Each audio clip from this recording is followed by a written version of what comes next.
जो हमारे क्लास 3 के बच्चे हैं उनमें कुछ बच्चे ऐसे हैं जो कि पढ़ना जानते हैं, किताब पढ़ लेते हैं ना कुछ बच्चे, पर कुछ बच्चे ऐसे जिन्हें बिल्कुल पढ़ना नहीं आता, जो मतलब धीरे धीरे पढ़ते हैं, अभी पढ़ नहीं पा रहे हैं ना। तो उसका क्या रीजन है?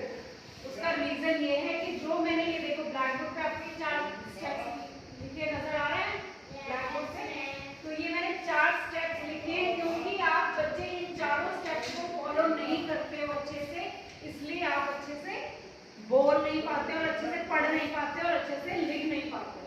तो आज जो बच्चे पढ़ नहीं सकते, लिख नहीं सकते, तो उनके लिए ये जो 4 स्टेप है अगर वो इनको फॉलो करेंगे तो वो 10 दिन के अंदर अंदर पढ़ना सीख जाएंगे, लिखना। अब देखो क्या करना क्या है। सबसे पहला स्टेप है हमारा स्वर और व्यंजन। स्वर सबको पता है क्या होता है, अ से लेके अ आ ई, छोटी बड़ी ई, छोटा ऊ बड़ा ऊ, ये सब हमारे क्या है स्वर है। और व्यंजन क्या होते हैं हमारे, जो क से लेके ग तक है वो हमारे होते हैं व्यंजन। ठीक है, समझ में आ गया स्वर और व्यंजन क्या होते हैं। सबसे पहले तो आपको स्वर की और व्यंजन की पहचान होनी चाहिए। स्वर कौन से होते हैं, व्यंजन कौन से होते हैं।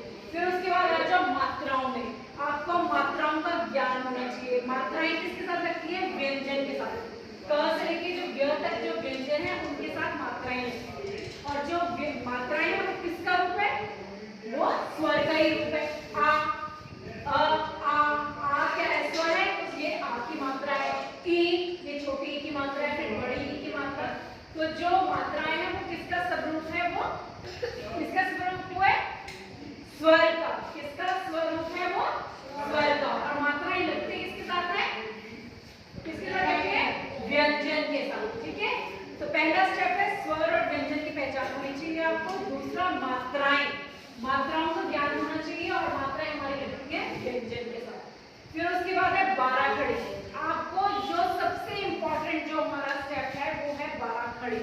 बाराखड़ी क्या, अगर आपको जो भी कोई लैंग्वेज होती है, कोई भी जो भाषा है उसको सीखने का सबसे जो अहम स्टेप है वो क्या है, बाराखड़ी। अगर आप बाराखड़ी को पढ़ना सीख जाओगे, लिखना सीख जाओगे तो आप ऑटोमेटिकली बुक पढ़ना सीख जाओगे। ठीक है, अब देखो बाराखड़ी के जैसे व्यंजन है, व्यंजन क के साथ हमने आ की मात्रा लगा दी, क्या बनता है का।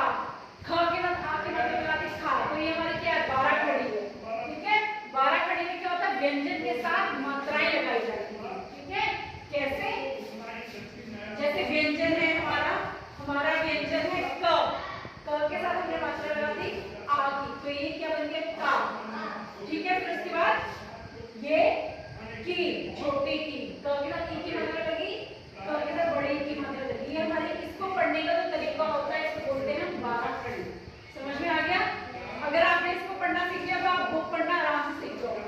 फिर इसके बाराखड़ी के बाद चौथा स्टेप होता है, जब आप बाराखड़ी सीख गए, आपको स्वरों की पहचान हो गई, व्यंजनों की पहचान हो गई, आपको मात्राएं आ गई।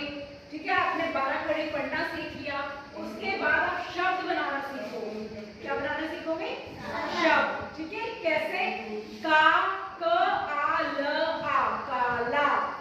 ब आ द ल बादल। ठीक है, देखो ब आ द ल, ये क्या है, एक शब्द बन गया हमारे पास, है ना। ब के साथ हमने मात्रा लगाई, फिर अगला जो है, अगला शब्द, अगला क्या है हमारा वर्ण द और ल, बादल। तो इस तरीके से आप शब्द बनाना सीख जाओगे। ठीक है, और शब्द होता क्या है, शब्द का मतलब क्या होता है, शब्द होता है जो वर्ण है हमारे, जो भी हमारे वर्ण है उनका जो समूह होता है वो मिलके शब्द बनाता है। ये हमारे वर्ण है, व हमारा वर्ण है, ये भी वर्ण है, ये भी अक्षर है सारे, तो ये अक्षर मिलके क्या बनाते हैं, शब्द। और फिर उन्हीं शब्दों को आप मिला के क्या करते हो, वाक्य बनाते हो ना। और इसी तरीके से जो प्रैक्टिस करते करते आप जो है वो किताब पढ़ना सीख जाओ इन 4 स्टेप्स को। समझ में